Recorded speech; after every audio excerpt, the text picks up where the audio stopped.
Assalamualaikum warahmatullahi wabarakatuh. Welcome back to my channel.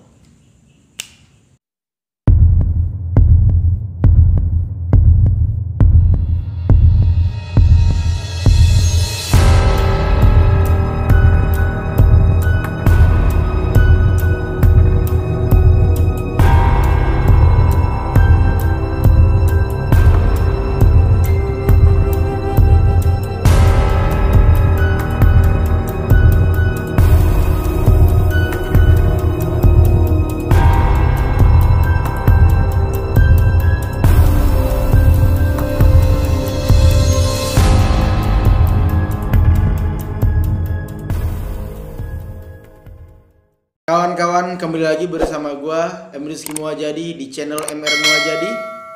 Dan malam ini gua kedatangan tamu yang sangat luar biasa. Beliau adalah adik kelas gua, sekaligus kawan gua. Kita sama-sama aktif di organisasi Pramuka waktu itu ya. Betul. Dan malam ini menyempatkan hadir untuk berbagi kisahnya di channel MR Muwajadi. Namanya siapa Bang? Silahkan perkenalkan dulu.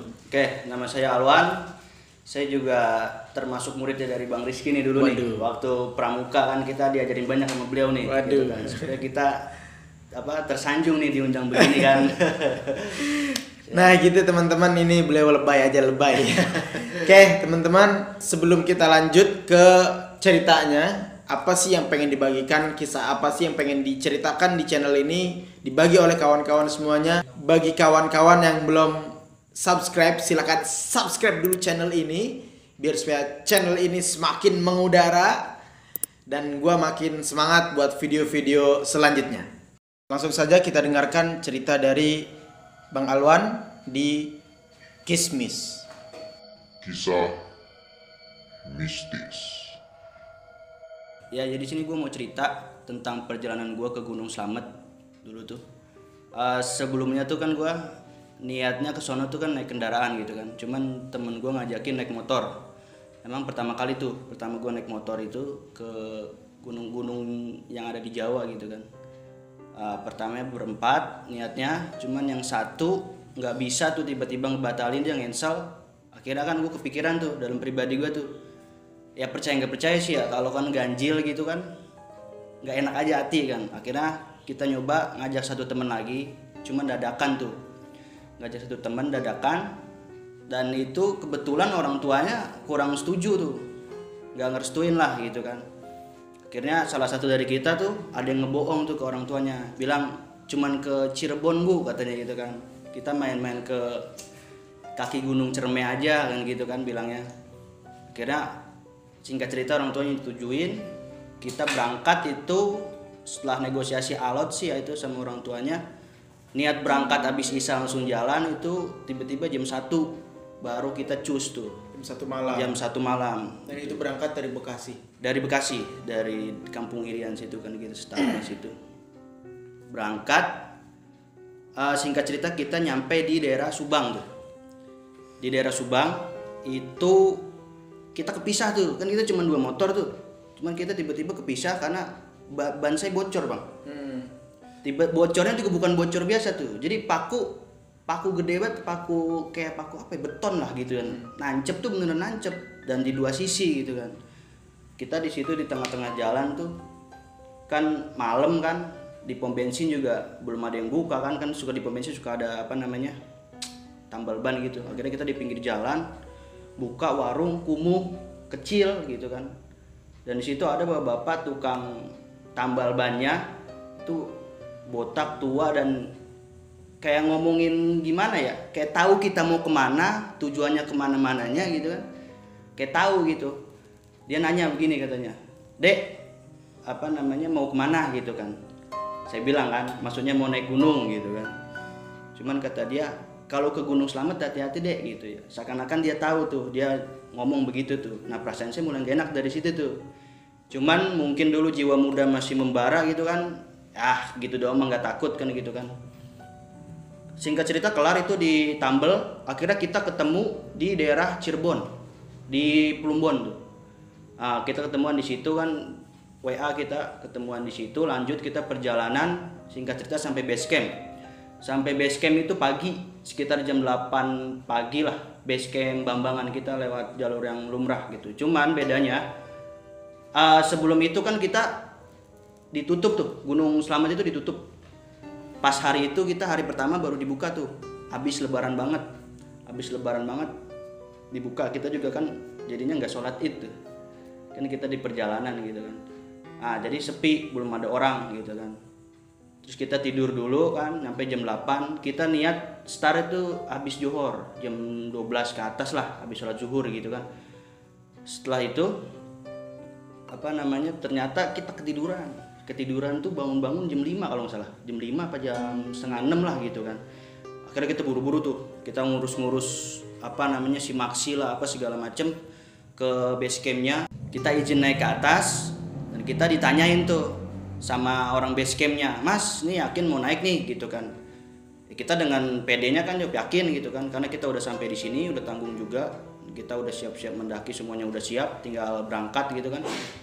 Habis itu saya berangkat tuh, naik ke atas. Itu situasi sekitar 10 menit sebelum maghrib. Mitosnya kan kalau di Gunung Slamet itu maghrib kita harusnya nggak boleh berkeliaran kan, nggak boleh berkeliaran di daerah kaki pegunungan lah pokoknya gitu kan. Tapi kita di situ berani karena kita pikir, bukannya kita so berani, cuman kita pikir emang udah waktunya kita berangkat, karena kita ngejar waktu juga. Karena di tanggal 3 hari setelah itunya kan saya masuk kerja, jadi mau nggak mau kita nge-track hari itu juga gitu kan. Lanjut azan maghrib kedengeran lewat HP, kita ambil air wudhu dari botol kita tuh. Kita kan bawa air mineral, kita bawa tuh, kita buat wudhu, kita sholat bareng-bareng dah tuh. Sholat bareng-bareng di permukaan yang gak rata sebenarnya. Permukaan gak rata. Namanya orang sholat kan kita ngadep ke bawah tuh. Kita ngadep ke bawah, tapi di jalur itu kayak ada yang merhatiin kita, banyak banget itu. Tapi orang-orang udah tua. Kita kan kadang suka kelintas tuh di sekitar mata sini nih kan, di ujung mata kan kelihatan. Walaupun kita nggak ngelirik ke situ tapi kelihatan gitu kan. Ini kenapa ini? Sholat aja nggak nyaman gitu kan. Padahal kita kan niat ibadah kan, tapi dari situ aja tuh udah nggak enak tuh. Nah, singkat cerita kelar sholat kita cari tuh yang mantau kita siapa tuh di jalur pendakian kan. Itu berhubung jalur pendakiannya 3 bulan gak dibuka, pas itu kan baru dibuka hari pertama, jadi kita bawa pisau kecil buat ngaritin rumputnya, ngaritin ilalang kan udah mulai pada tinggi tuh bang. Pada tinggi ilalang tuh, jadi kita aritin sendiri dah tuh. Bahasanya buka jalur sendiri kita, padahal jalur udah ada sih, cuman ngikutin jalur itu doang, cuman harus dibuka begitu kan. Kita cari itu orang yang merhatiin kita waktu sholat tuh kagak ada ternyata. Tapi emang pas awal naik itu lu dibilangin nggak kalau misalnya yang naik pada tanggal atau pada hari ini sekian orang gitu? Nggak dibilangin. Itu kan gue tahunya gini bang, hari itu dibuka, makanya kan kita berani naik tuh, karena memang dari pihak sononya udah ngebuka. Tapi ternyata yang daki tuh cuma rombongan kita aja, cuman berempat itu aja. Karena itu hari pertama. Dan itu suasana masih lebaran juga kan. Hari pertama suasana habis lebaran jadi sepi kan. Kita berangkat ya kita doang. Jadi pas kita perjalanan emang sebelum maghrib itu kita ketemu sama petani-petani kayak ubi yang nanam-nanam singkong gitu, kentang gitu kan. Ketemu juga tuh. Cuman mereka heran gitu. "Mas mau naik malam ini juga?" gitu kan. "Iya Bu, insya Allah" gitu kan segala macem. Tapi selintas di situ aja nanya, cuman nggak ngasih peringatan apa segala macem kan. Kita ngerasanya boleh nih gitu kan, karena satu sisi kita ngejar waktu juga kan. Naik ke atas itu kita biasanya nih ya, saya naik gunung paling lama itu 2 malam di atas kan. Camp di pos 1, di pos 2 biasanya. Cuman di situ kita nyampe ke pos 1 tuh bener-bener pusing gitu. Jadi kita udah temu satu titik itu bang, pohon gede banget tuh di pos 1 tuh, arah ke pos 2. Cuman kita udah jalan sekitar sejam, hampir 2 jam lah, kan malam kan gelap, ketemu pohon itu lagi bang. Nah itu yang kita bikin nggak ngerti tuh. Ini kan teman-teman gua nih 3 orang nih kan, namanya Joni, terus si Tatang sama si Ugi gitu kan. Yang pertama ngerasin tuh si Ugi tuh. Kata si Ugi, ini kayaknya nggak bener nih udah nih. Misalnya kita jalan udah berapa jam di sini-sini aja gitu kan. Kita buang waktu pertama, yang kedua juga malam, energi pasti terkuras. Oke, akhirnya si Tatang kan katanya, oke kita ngecamp aja dulu di sini dah gitu ya. Masalah nanti kita bisa ke atasnya mah masalah ntar gitu kan. Apa namanya, kita nyari tempat yang landai. Emang enak itu tempat. Landai lah gitu. Kita bangun tenda di situ, segala macem lah, kita kayak ngopi, terus masak mie lah, kita bangkitin ini lagi, ngobrol-ngobrol biar kita tahu padahal kita semua paham suasana nggak mendukung gitu kan, nggak ngenakin, cuman kita bawa happy aja gitu kan, kita bawa happy, kita asik-asikan aja di situ kan. Pas kita udah mau tidur itu emang gimana ya rasanya, tuh hawa tuh makin dingin. Emang di gunung memang dingin, tapi dinginnya beda gitu, nusuk banget ke tulang gitu kan. Dan gitu kita semua nih jadi bawaannya pengen BAB terus. Dikit-dikit tuh wah mules nih, perut berasa jadinya kan. Kita nyari tempat buat BAB tuh gak ketemu-temu gitu, tapi tiba-tiba mulus kita hilang gitu ya. Itu saya juga nggak paham tuh kenapa tuh. Singkat cerita pas besok paginya tuh normal situasi, tapi kita ngelihat itu keadaan kita jauh banget dari trek bang. Padahal kita dari trek itu yang nggak jauh lah, cuma nyari bongkar-bongkar rumputan buat nyari tempat landai aja kan, soalnya biar bisa tidur gitu kan. Itu jauh dari trek ternyata. Pas jauh dari trek itu baru kita sadar lah, kok kita kayak dipindahin gitu ya. Tapi kita tetap positive thinking, kita lillahi ta'ala aja, gimana kedepannya gimana Allah gitu kan. Kita tetap optimis mau ke atas gitu kan. Nah itu pas trek siang tuh alhamdulillah tuh lancar sampai kita nembus ke pos 3. Pos 3 lancar sampai ke pos 4. Itu sebenarnya di samping-samping itu tuh suka banyak yang jualan bang. Di Selamat kan rame tuh harusnya, jualan-jualan kayak semangka, nasi kan gitu. Cuman untuk saat itu belum ada yang jualan sama sekali, masih kosong gitu, belum ada yang jualan. Kita arah ke pos 4 itu namanya Sawarantu kalau nggak salah. Nah di pos 4 Sawarantu itu ada pohon gede, dia tengah bolong. Nah itu tengah bolong. Nah di tengah bolong itu nggak tahu si Tatang itu dia iseng apa gimana tuh, temen-temen gue tuh. Itu bolongannya tuh disodok sama kayu. Dia ngecek, maksudnya ini pohon bolong kagak gitu kan. Disodok sama kayu, jebret gitu kan. Ternyata kayu nggak nembus. Kayu yang dia itu padahal kalau saya lihat panjang itu kayu, harusnya nembus pohon itu, cuman nggak nembus. Ditarik lagi kan. Wah ini bolong kagak nih, tapi bolongannya hitam memang. Kayak nggak kelihatan gitu, cuman bolong. Kan. Tapi ujungnya nggak kelihatan cahaya kayunya, itu nggak kelihatan. Nah itu dari situ tuh saya udah mulai ini lagi nih. Saya omelin kan si Tatang, lu lagi ngapain sih iseng-iseng begitu kan? Kita situasi juga lagi nggak enak dari pertama gitu kan. Dia iseng gitu kan. Oke akhirnya kita minta maaf kan. Namanya kita numpang di situ. Nah kita lanjutin lagi tuh. Itu waktu udah masuk abis asar tuh, abis nyodok kayu itu tuh. Entah kenapa dari situ kita kan perjalanan pertama kita maghrib sholat tuh, tiba-tiba di situ kagak sholat bang, jadi kayak lupa aja gitu, nggak pengen sholat, terus nggak ada inian sholat lagi juga, kita kan persediaan air terbatas buat wudhu apa segala macem kan, nggak bisa apa namanya, nggak memungkinkan lah untuk wudhu gitu kan. Akhirnya kita jalan terus tuh sampai ke arah pos 4, dia kan sekitar 8 pos tuh kalau Selamat tuh, dari pos 4 terus ngarah ke pos 5. Ngarah ke pos 5 juga nyampe pos 5 itu ada yang jagain, tapi nggak tahu dah itu orang apa bukan, nggak paham saya bang. Karena kan di situ kita lihat ada warung tuh, udah masuk malam tuh, dari abis asar kan sampai ke pos 5 itu udah malam. Kita lihat di situ ada warung nih, ada bercahaya lah pokoknya, bercahaya terang gitu. Ya kayak warung-warung biasa aja, kita tanpa curiga tanpa apa kita masuk ke warung situ, kita makan tuh kan, kayak macam ada gorengan-gorengan dah, emang gorengnya dingin banget di situ. Tapi itu ada orangnya? Ada orangnya, ibu-ibu satu sendirian, cuman dia memang nggak ngomong bang. Kita makan ya cuma diliatin doang sama dia kan. Pas kelar kan kita makan segala macam, segala apa kita makan, berapa bu? Kita nanya gitu. Dia begini doang, kata saya ini begini berapa? Ini tuh antara 20.000 apa berapa kan, kita makan banyak tuh soalnya bang. Iya. Ternyata kita kasih 20.000 nggak mau dia. Dia minta 2000-an. Ibu ini serius, ini 2000 bu, gitu kan. Tapi kagak ngomong, diambil duitnya. Terus kita pas mau keluar dari warung itu ada yang lewat pendaki itu, kayak pendaki gitu, setelan pendaki. Kita panggilin kan, biasa kan kalau dipanggil kita ramah gitu kan, isi bang, atau misalkan mas segala macam, kita panggil, bang mau naik bang gitu ya, diem aja lewat kayak nggak ngeliat kita. Berapa orang tuh? Itu sekitar 8 orang, banyak gitu. Pakai inian pendaki. Cuman mukanya emang nggak kelihatan jelas bang. Karena jauh mungkin atau gimana? Deket, saya di sini nih, di warung itu. Di depan saya tuh ya jarak 2-3 meter lah.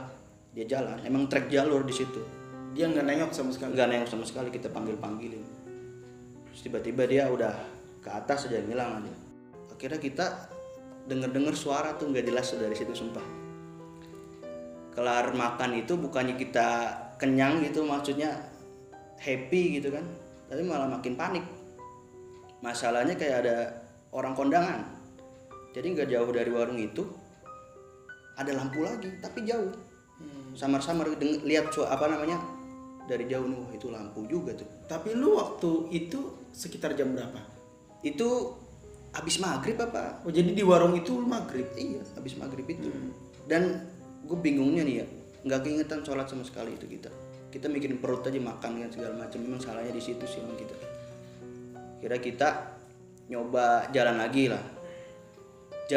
mau ke pos 7 itu kagak nyampe lagi bang, susah banget. Entah kita kelempar keluar jalur apa gimana gitu kan. Nah di situ si siapa tuh satu lagi, si Joni, dia ngerasa badan gak enak, dia di paling belakang kan posisi kita berempat, paling depan si Tatang, saya tengah bawa senter, terus di sebelah yang ketiga itu si Ugi, baru Joni paling belakang, sweeper lah gitu ya, sweeper paling belakang. Dia tiba-tiba teriak, bro break dulu break gitu. Teriaknya tidak panik gitu kan. Kita juga ngapa ada yang cedera apa, nggak bener nih gitu ya, nggak enak gitu kan. Gak enak ngapa, ini tadi udah makan segala macam. Kita positive thinking. Sebenarnya antara satu sama lain dari kita udah tahu nih ada kejanggalan, cuman kita nggak berani ngomong gitu kan. Karena kita jaga etika di gunung kan. Iya. Kalau kita ngomong kan juga nggak ini. Dia berhenti tuh tiba-tiba tuh, sakit katanya ini. Sakit terus tiba-tiba hilang kesadarannya, kayak orang pingsan gitu. Dicek ininya tapi masih nadinya masih hangat gitu kan. Bangun-bangun melotot dia. Melotot bilang jangan doang. Jangan gitu kan. Udah, terus balik lagi ke si Joninya lagi. Balik lagi ke si Joninya lagi kan kita. Dia nanya kan, gue kenapa tadi kan segala macam, dia panik kan. Merinding juga sih. Dari situ sih, waduh, kita udah kalang kabut dah tuh. Jadi apa yang bisa kita baca dah. Kayak macam kalau saya kan udah dikasih amalan tuh kan, ijib sogir apa, kita baca dah, walaupun nggak ini banget itu, nggak lancar banget, kita baca dah tuh semuanya gitu kan. Yang kita bisa aja kita baca, karena kita udah tahu ini bahwa ada yang nggak beres nih bang, kita ada yang salah nih, cuman kita masih belum dikasih kesadaran tuh apa salahnya gitu kan. Akhirnya kita coba lanjut lagi lah, tapi udah nggak kuat kita. Dan sekitar jam berapa ya, kita lanjut coba jalan sampai jam 10 malam itu. 10 malam kan badan udah ngerentek kan. Sebenarnya ada niatan dari kita tuh untuk balik lagi, cuman situasi malam lagi kan itu. Balik lagi tuh ya di bawah tadi kan kejadian-kejadian mencekam yang kita nggak duga-duga kan. Kita takut sebenarnya, balik lagi ke bawah tuh takut. Pikiran kita sederhananya sebagai manusia ya, kita lihat ke atas dulu dah, coba ke puncak dulu. Kita cari tuh jalur yang tadi mana, barangkali kelihatan gitu ya. Pikiran bodoh kita tuh, karena udah saking paniknya tuh, mencekam itu suasana itu. Kira kita mau nggak mau ngecamp lagi kan, bangun tenda. Itu nggak tahu kenapa tenda kita robek bang. Padahal kita pas ngecamp pertama kan kita pakin tuh, kita masukin tempat tenda. Pas kita mau bangun lagi sobek tenda kita. Kira kita, waduh gimana nih?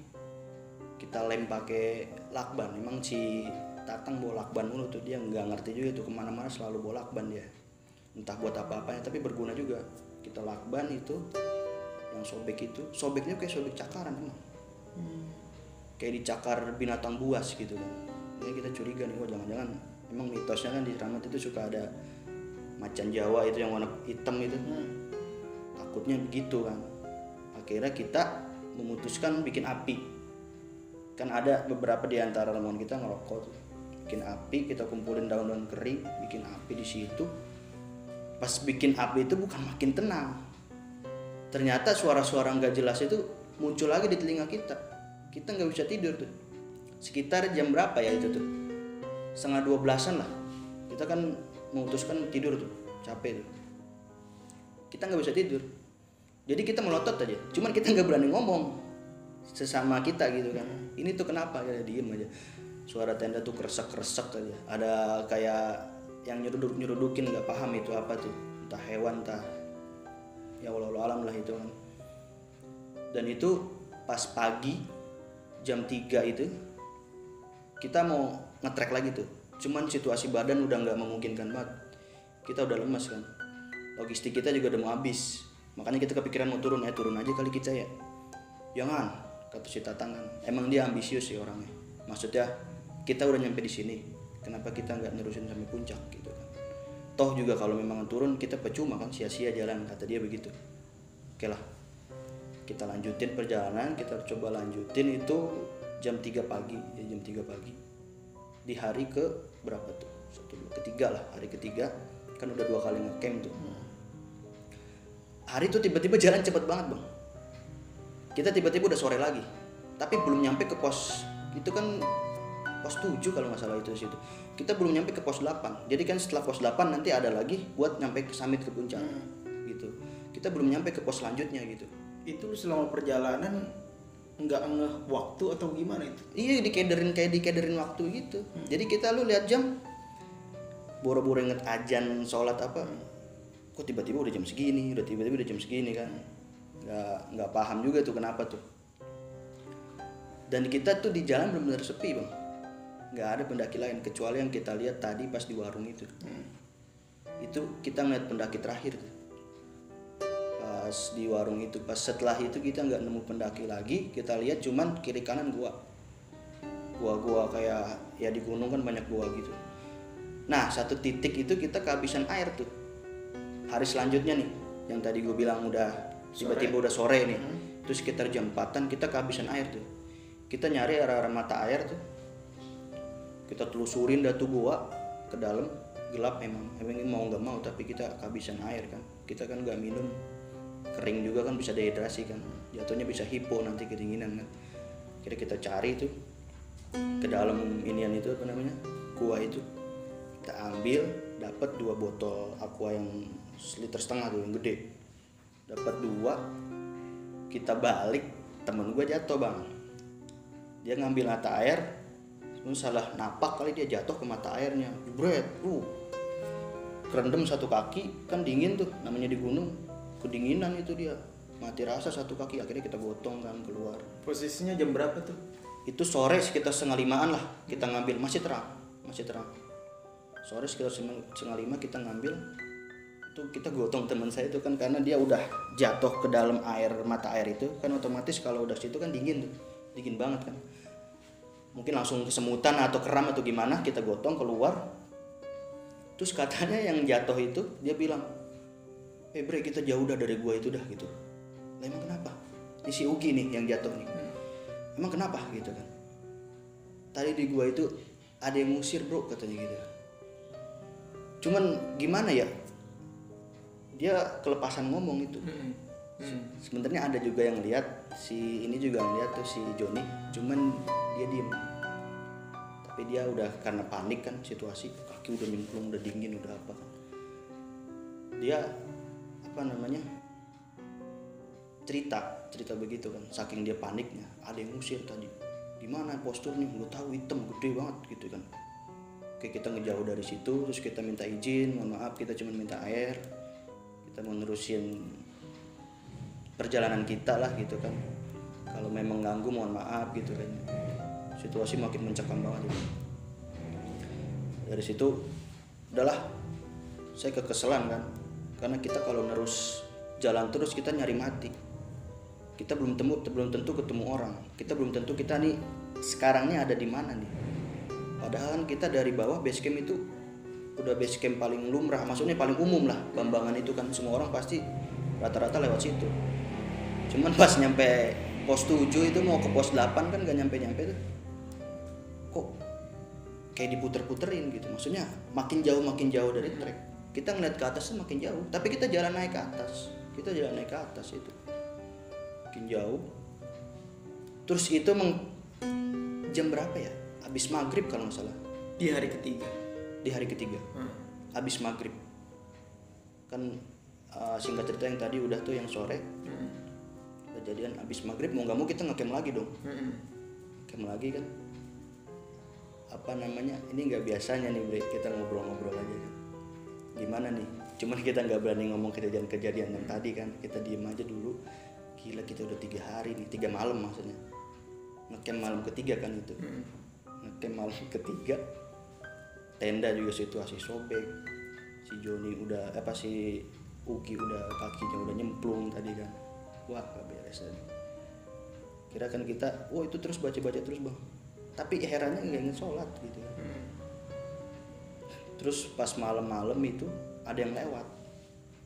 Bukan kakek-kakek sih, kayak om-om gitu dah. Badannya masih gagah. Lewat gitu kan. Kita seneng dong.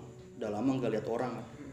Dalam waktu berapa hari, 2 hari kan juga lama juga kan nggak lihat orang. Kita lihat orang, dia nanya, trek turun ke bawah kemana ya gitu. Tapi bahasanya Jawa banget. Tapi dia pakai bahasa Indonesia cuman Jawa gitu. Pakaian pendaki. Enggak, pakai kaos loh. Jadi dia celana panjang.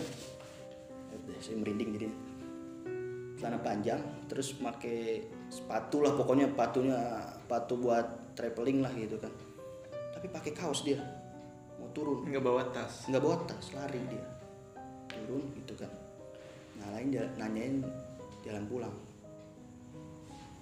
Kita arahin kan, tadi sih kita lewat situ. Kan. Oh iya makasih, udah begitu doang. Dia jalan, tapi lewat trek yang beda kan kita liatin tuh. Terus nggak lama kemudian kita kan lanjut ke atas lagi. Memang kita penasaran kan itu orang udah sampai mana. Pas dilihat lagi kan nggak ada. Logikanya kalau misalkan memang orang itu turun gitu kan nggak mungkin cepet banget kan kalau turun. Kita naik sedikit ke atas. Itu masih tenda masih mau berdiri tuh. Saya naik sedikit ke atas tuh maksudnya mau bener-benerin yang di atas tenda tuh kan suka ada rumput-rumput ngalasin playseat takut terjadi badai apa. Saya ke atas tenda, pas nengok lagi ke belakang, saya senter kagak ada orang. Orang yang tadi kemana om itu kan? Padahal malam itu ya. Malam, kayak pelari gitu bang. Pakai sepatu sini memang lengkap, celana panjang memang celana gunung memang. Emang ke atas kaos oblong aja. Bener-bener tuh turun ke bawah dia. Akhirnya ada yang ambil inisiatif lah. Kita kan rundingan tuh. Kita lanjut apa enggaknya itu tergantung kita gitu kan.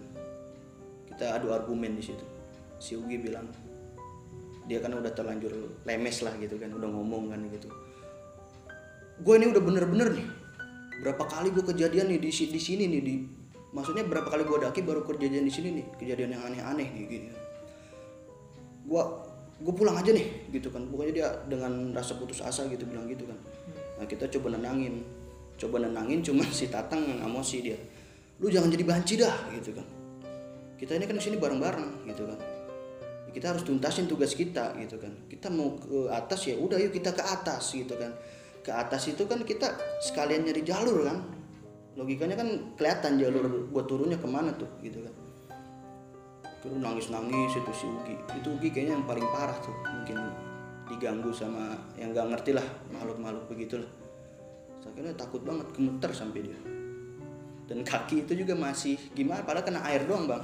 Kan kita udah keringin kan, kita kasih api-api gitu kan biar kering gitu. Tapi tetap masih sakit itu kaki gitu kan. Akhirnya kita pas itu nggak bisa tidur tuh. Malam ketiga bener-bener.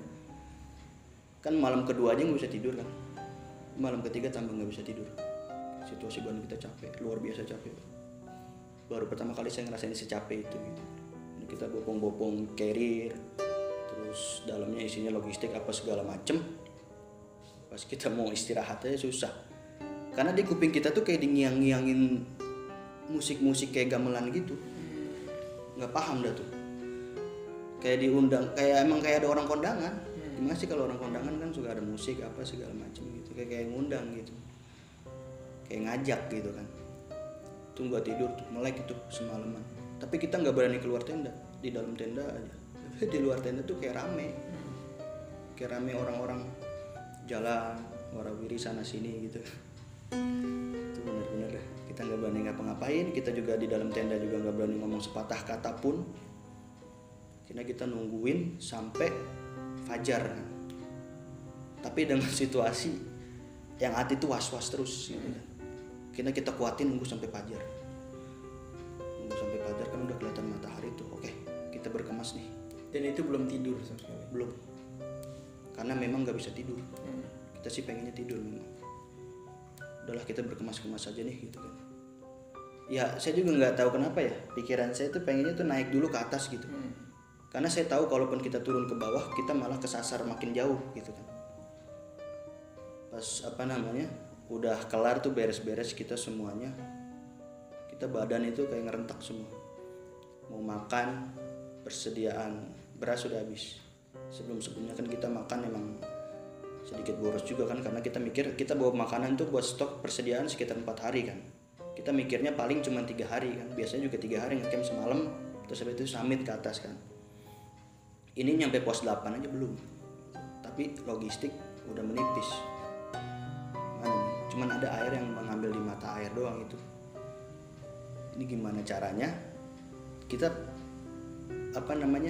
muter otak itu jadi gini nih bang, kan ada sisa nasi udah matang, kita bokin di dalam kayak tempat gitu kan, kita masukin ke air kayak gelas, kita kan bawa gelas plastik kecil tuh, nasi dimasukin situ langsung kita minum.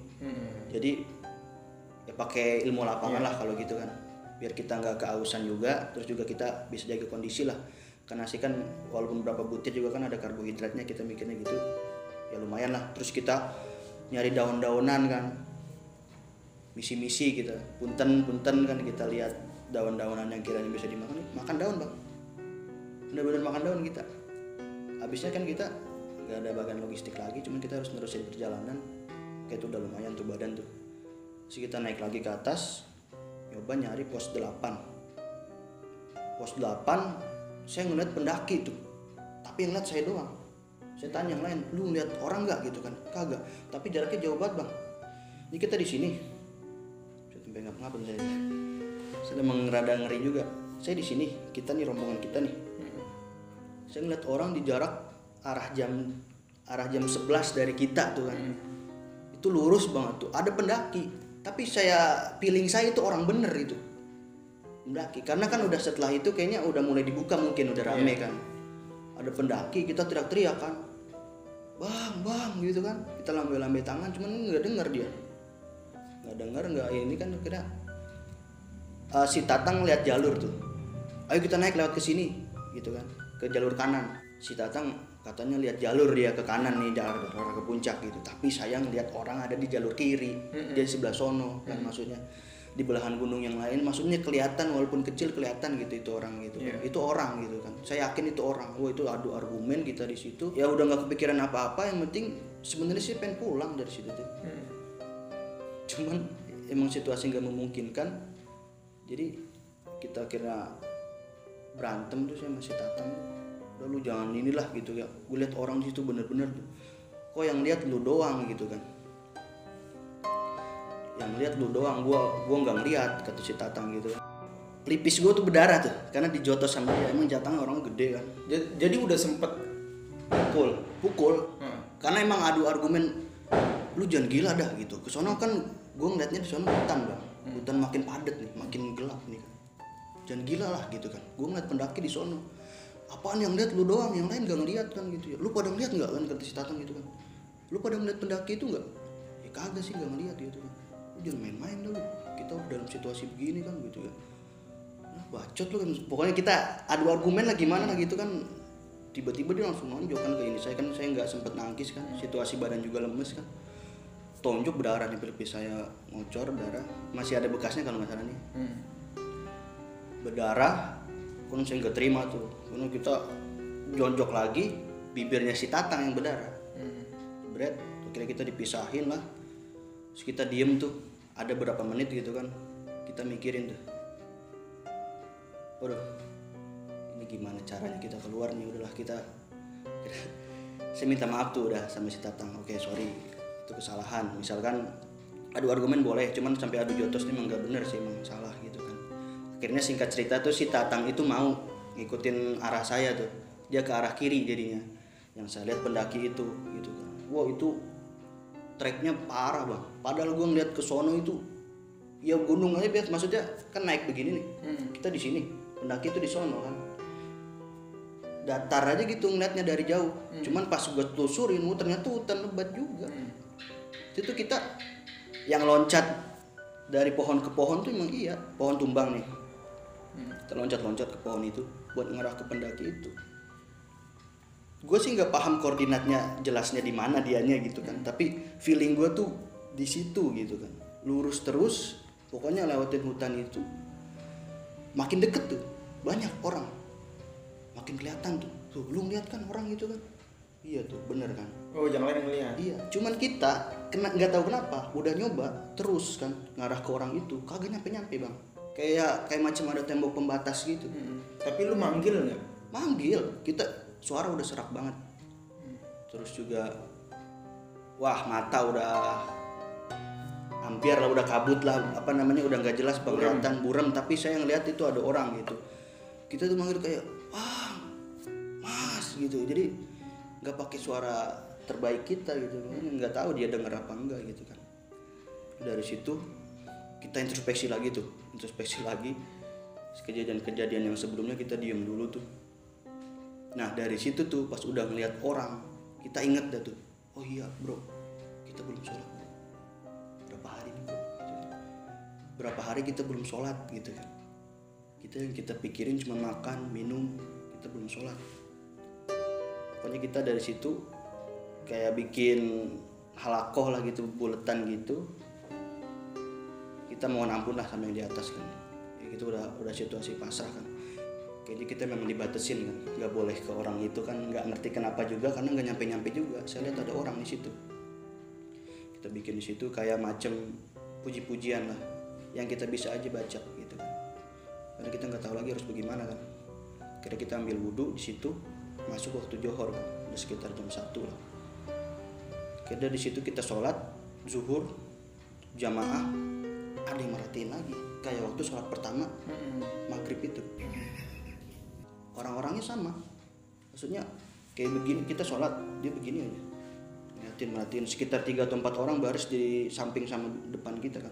Kita kan namanya sholat kan ngadep sejadah gitu kan, dan kita tuh nggak berani ngelirik lagi, tetep kita sholat jemaah kita iniin. Cuman kita kan situasi udah pasrah banget tuh, udah ya Allah ini mah udah terserah gimana yang di atas aja lah, udah nggak kepikiran apa-apa. Kita nggak pedulin tuh yang merhatiin tuh, nggak pedulin yang merhatiin itu. Kelar dari situ tetep kita cari lagi yang merhatiin, mana kagak ada orangnya. Cuman dari situ kita baru bisa ngeraih orang tuh. Kita ke arah orang yang tadi itu nyampe tuh. Kita kan alhamdulillahnya kita ketemu kayak petualang gitulah, pendaki gunung udah veteran bapak-bapak. Kan saya ngasih tanda tuh, saya lempar-lemparin kita barang-barang kayak punya senter apa, panik saya, sumpah panik banget. Saya ambilin di carrier, berat saya lempar-lemparin ke arah mereka. Ada yang paham kan, kena belakang badan si bapak itu.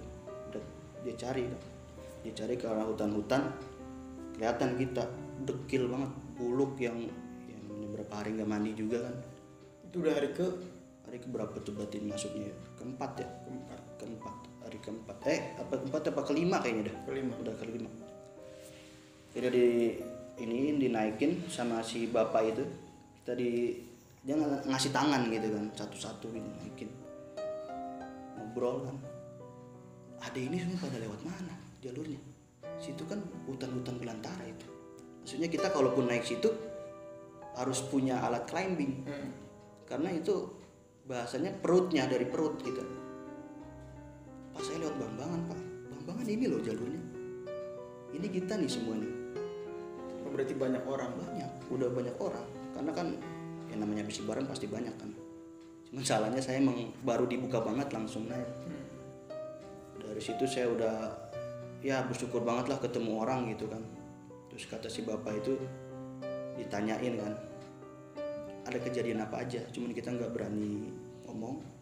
Akhirnya kita ngikutin si bapak itu, nanti pak kita ceritain pak, tapi tolong tuntun kita ke bawah dulu pak, kita pengen pulang pak, udah nggak tahan lagi. Tapi sini saya mau ada dia misi apa gitu, dia kayaknya mau naruh bendera dari kelompok dia di puncak gitu ya, mau ke atas dulu deh. Nggak apa-apa, kita ikut aja, masih kuat kan.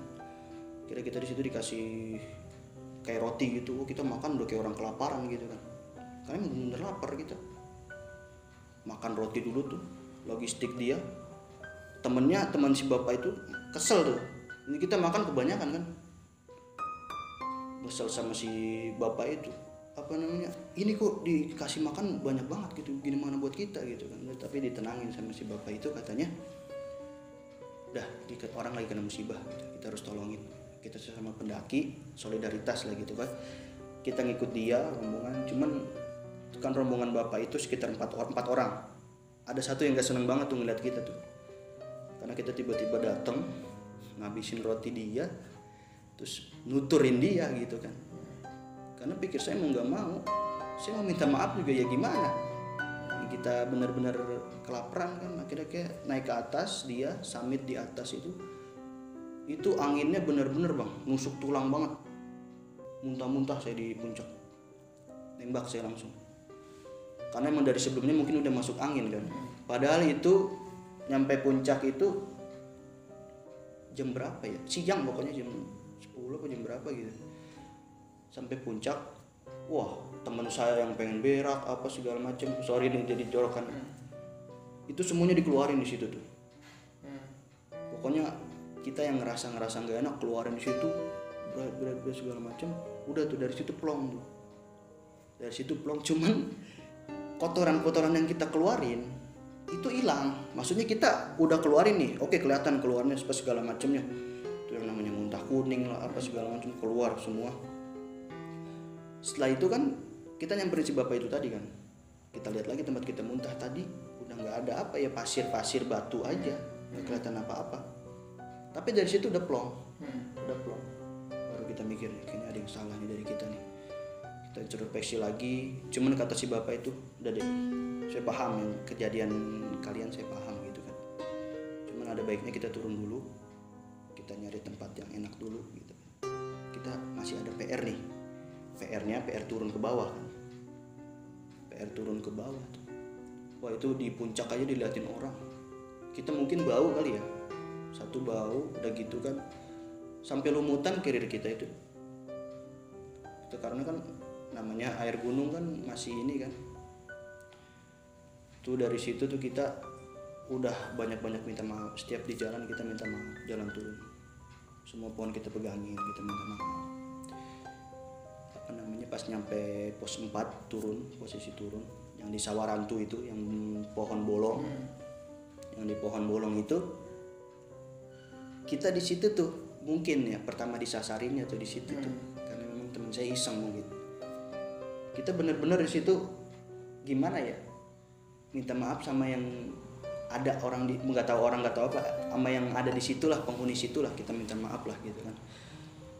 Kira kita turun ke bawah, pas nyampe singkat cerita sampai base camp tuh, sampai base camp, sebelum base camp pohon-pohon ubi, singkong, terus apa namanya, pokoknya petani-petani itu dah. Dan itu nongol lagi bahwa bapak yang waktu itu nambel ban saya yang di Subang. Kan pertama kan dia ada di Subang tuh, saya ketemu lagi di situ, di base camp. Yang dia petani itu, ternyata dia petani situ. Tapi dia ngeliatin doang, senyum aja dia. Kita mau nanya juga, karena saya shock kan, dia lagi gitu. Saya nggak ngerti dia siapa dan dia ngapain juga, dia orang bukan, nggak paham juga tuh. Ketemu lagi sama si bapak itu, kira kita cuma ngangkut doang, dia kan senyum kan, ngangkut doang, dia turun ke base camp. Di base camp semuanya tuh kita ceritain tuh sama si bapak itu. Si bapak veteran Si tadi. bapak veteran yang tadi tuh, yang dia biasa mendaki kan. Dia bilang apa? Adek, semua masih pada muda nih ya. Ya kan itu baru lulus sekolah banget kan. Masih pada muda, masih pada ya semangat api semuanya lah. Kita boleh katanya mendaki gunung, terus kita explore alam segala macem kan. Tapi kita harus ikutin etika, kata dia. Ikutin norma-norma alam yang berlaku secara tidak tertulis, itu ada normanya alam itu kan. Kita nggak boleh sembarangan dan kita nggak boleh maksain, nggak boleh yang namanya nekat. Alam kalau kita lawan itu bakalan gimana ya, kita yang kepental gitu. Nggak mungkin kita bisa ngelawan alam. Kita naik ke puncak pun bukan kita yang menaklukkan puncak, ya kan? Tapi kita yang menaklukkan ego kita. Begitu katanya. Pokoknya di puncak itu kita bukan naklukin itu gunung. Gunung mah gampang, maksudnya digoyang dikit aja Anda semua bisa, mohon maaf, mati gitu kan. Tapi ini enggak, norma-norma yang berlaku. Coba diintrospeksi lagi sebelum keberangkatan semuanya apa yang bikin kejanggalan gitu kan. Waktu si Joni itu kan, iya pak, saya berangkat, emang orang tua saya kurang setuju kan, karena memang teman-teman saya dadakan dengan ngajakinya, dan saya bohong sama orang tua saya. Itu poin terpentingnya, itu katanya. Akhirnya pas nyampe base camp itu kita, wah benar-benar rapi-rapi dah. Kita diliatin orang bang, orang kan mulai rame tuh di base camp tuh, ditanya-tanyain orang gitu kan. Tapi untungnya kita ketemu, wah itu beruntung banget sih tuh, ketemu bapak-bapak veteran itu tuh. Namanya Pak siapa ya, saya lupa namanya, lupa saya. Tapi kontaknya saya ada, masih nyimpen kontak dia. Dia orang timur memang, Sulawesi apa gitu. Tapi dia udah veteran banget. Akhirnya orang yang liatin itu, yang mau nanya itu ditahan sama dia kan. Kita kan dia mungkin bapak-bapak itu tahu lah bahwa kita itu capek situasi, lagi nggak mau ngomong dulu apa gimana. Karena kan saya berdarah di pelipis, maksudnya bekas udah kering sih, tapi bekas darahnya masih ada. Terus di si tatang jontor ininya, bibirnya. Kan orang pasti pada pengen nanya kan. Takutnya ada orang satu kelompok ngeliatnya sinis banget bang. Apa namanya, dikiranya kita nyari amalan-amalan apa gitu kan, berburu berilmu di gunung gitu, karena kita kan muka udah buluk batu, udah kayak bukan orang lah gitu kan. Tapi ditahan semua bapak itu. Habis cerita itu diajakin bareng tuh pulangnya gitu kan. Dia tuh mau ke stasiun apa namanya di Pemalang apa, pokoknya dia mau ke stasiun lah gitu kan. Kita dikasih di pom bensin sama dia. Ini udah perjalanan pulang nih, udah dari situ nih, udah kelar di base camp, maksudnya administrasi apa simaksi apa udah kelar. Pas udah turun arah jalan balik kita juga pusing juga tuh. Kenapa? Itu bang, kaki saya kan keramnya bukan keram sih, kayak gimana ya, jempol saya tuh mati rasa. Jempol saya nih, jempol kaki mati rasa. Di jalan itu kita bawa motor ngikutin mobil dia kan. Kita minta anterin sampai ke, nggak apa-apa ke Pemalang aja lah, kota Pemalang. Kalau di kota setidaknya kita bisa ngikutin pelang apa kan sampai ke Bekasi gitu kan. Pas itu mobil nyalip, kita ngikutin kan. Tapi pas mobil apa namanya udah ke jalurnya lagi, kita nggak sengaja itu tiba-tiba ada dari sana tuh ngantem kenceng banget, ngantem kaki saya. Tapi kap motor saya tuh yang depan tuh kan saya pakai beat tuh, yang depan tuh patah memang. Kaki saya dari situ sakitnya bukan main itu. Kira-kiranya wah patah nih kaki nih gitu. Motor atau mobil? Motor. Saya ngeliatnya motor. Ngantem gitu, ngadu banteng. Bret gitu kan. Tapi saya herannya pas saya berhenti itu kagak ada orangnya. Astagfirullah, kata sini gimana ya? Malah orang ini apa namanya ngeliatin saya. Tiba-tiba dikiranya saya yang nabrak orang gitu. Karena kan situasi saya lagi nyalip kan. Saya yang diliatin orang itu. Tapi saya jelas banget itu dari awal berlawanan itu dia nyerempet saya, bret kena kaki. Setelah dari itu saya kesakitan tuh kaki tuh. Cuman nggak lama langsung plong lagi kaki. Enak lagi. Saya nggak paham juga tuh. Jadi semua badan-badan yang pada pegel apa tuh ya biasa lagi. Nggak fit banget sih. Cuman ya bisa lah buat perjalanan pulang, bisa lah gitu. Kan kita perjalanan masih jauh tuh. Masih di Jawa Tengah kan. Kita ketemu sama komunitas gunung dari Brebes, suruh mampir dulu kita.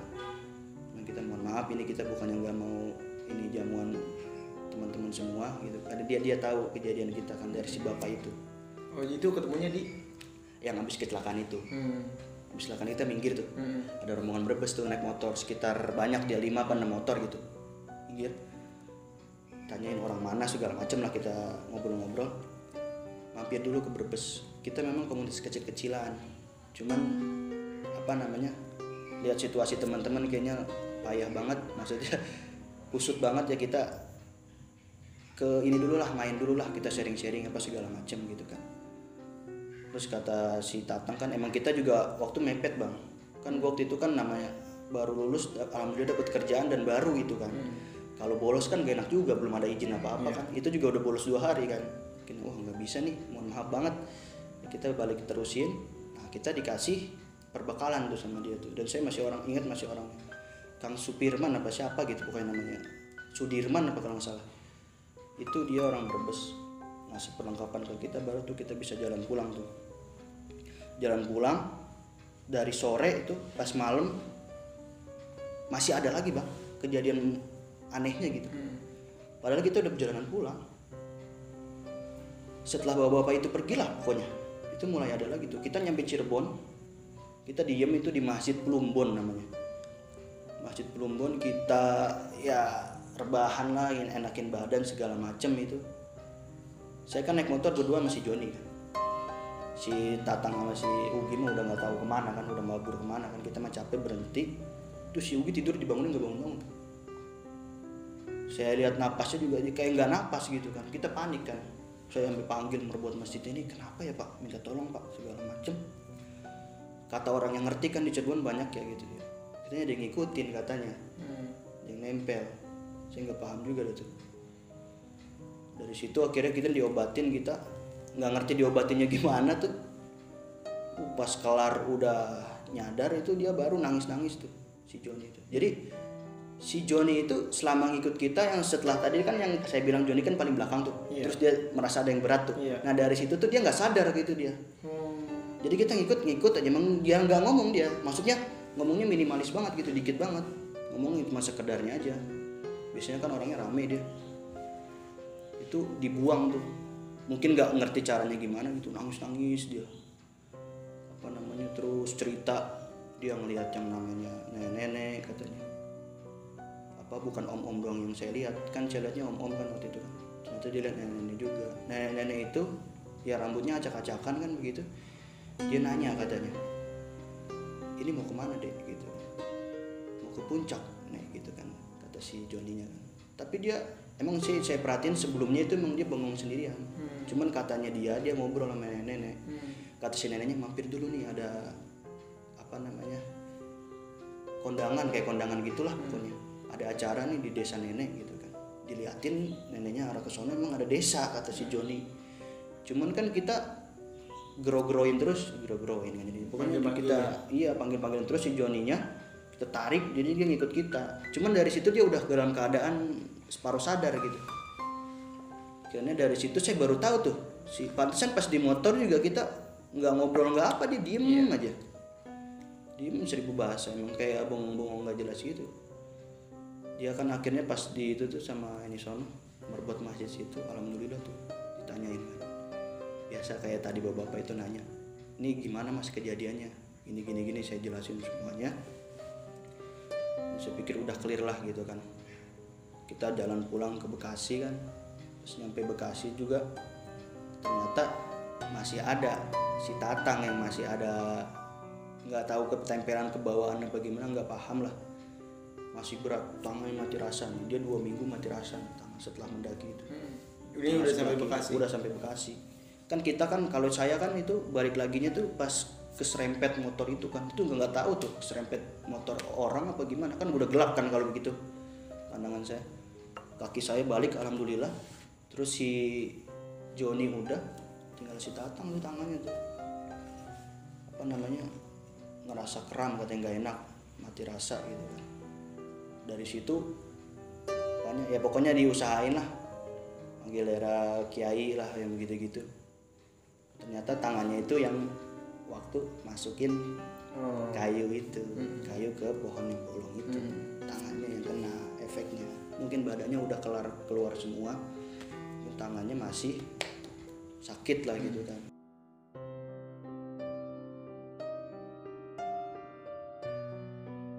Oke teman-teman, jadi itu cerita dari Bang Alwan.